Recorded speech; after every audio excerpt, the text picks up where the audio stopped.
तो नमस्कार सभी को। तो आज हम बात करेंगे पेरिफेरल स्पॉन्डाइलोआर्थराइटिस के बारे में। तो स्पॉन्डाइलोआर्थराइटिस को अगर हम हिंदी में जान ले तो ये एक स्पॉन्डाइलो का मतलब होता है स्पाइन और अर्थराइटिस का मतलब कि स्पाइन में जो गठिया भाव की दिक्कत होना। तो अब इसमें जो है हम उसके दो पार्ट में बांट सकते हैं, एक्सियल और पेरिफेरल। एक्सियल का मतलब ये होता है एक्सियल स्पॉन्डाइलोआर्थराइटिस का कि इसमें जो आपका सेंटर स्पाइन वाला पोर्शन है, नेक से लेके आपकी एसआई जॉइंट तक, उसमें इन्फ्लेमेशन होने लग जाती है। तो पेशेंट को मेनली इस रीजन में पेन होता है, मेनली इस रीजन में मॉर्निंग स्टिफनेस होती है और इसी रीजन में डैमेज होता है। अगर ट्रीटमेंट शुरू ना किया जाए और उसको कंटिन्यू ना किया जाए तो उसको हम एक्सियल स्पॉन्डाइलोआर्थराइटिस बोलते हैं। लेकिन आज हम बात करेंगे पेरिफेरल स्पॉन्डाइलोआर्थराइटिस के बारे में।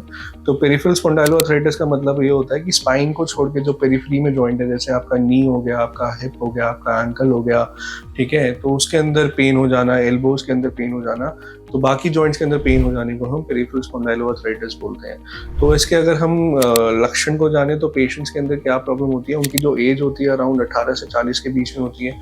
कई बार पेशेंट्स ओपीडी में आते हैं, वो बोलते हैं हमारा नी सूज गया है, पेन बहुत हो रहा है, चला नहीं जा रहा है और एकदम से ये हो गया है।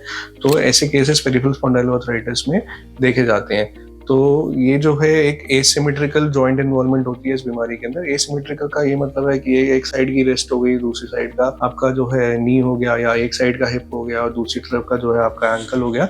तो एसिमेट्रिकल इन्वॉल्वमेंट होती है और ये काफ़ी पेनफुल डिजीज होता है।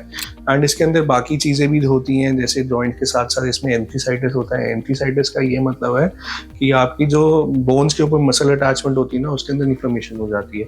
जैसे कईयों पेशेंट को पैर के तले में बहुत पेन होता है, जिसे हम प्लांटर fasciitis बोलते हैं। कईयों को एडी में बहुत दर्द होता है, जिसे हम एक्किलीज टेंडिनाइटिस बोलते हैं। तो ये सारी चीज़ें भी हो सकती हैं। और जो तीसरी चीज़ होती है पेरिफेरल स्पॉन्डाइलोआर्थराइटिस में, वो होती है डैक्टिलाइटिस। डैक्टिलाइटिस के अंदर क्या होता है कि आपकी जो उंगलियां होती है ना हाथों की या पैरों की, वो पूरी सूज जाती है, यानी एकदम सॉसेज टाइप हो जाती है और एकदम से पेनफुल होती है, मुड़ती नहीं है और बहुत ज़्यादा पेन करती है।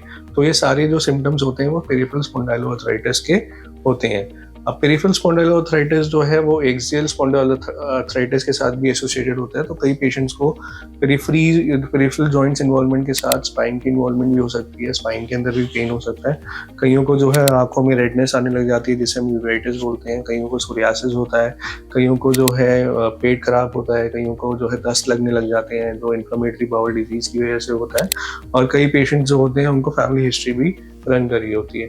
तो पेरिफेरल स्पॉन्डाइलोआर्थराइटिस जो है ये कोई जानलेवा बीमारी नहीं है, but it is a very stressing problem, क्योंकि एकदम से पेन आ जाता है और यंग बच्चों के अंदर आता है तो थोड़ा जॉब पे जाना उनके लिए मुश्किल हो जाता है, क्योंकि पेन बहुत सिवियर होता है, चाहे वो जॉइंट्स में हो या तो आपके स्पाइन में हो, एंड तो बहुत दिक्कत करने लग जाता है। और इसमें हम जो टेस्ट कराते हैं मेनली देखने के लिए, डायग्नोसिस के लिए, तो कई बार हमको जो है ESR, CRP, फिर HLA-B27 जो आपका जॉइंट इफेक्ट हुआ है उसका एक्सरे या MRI।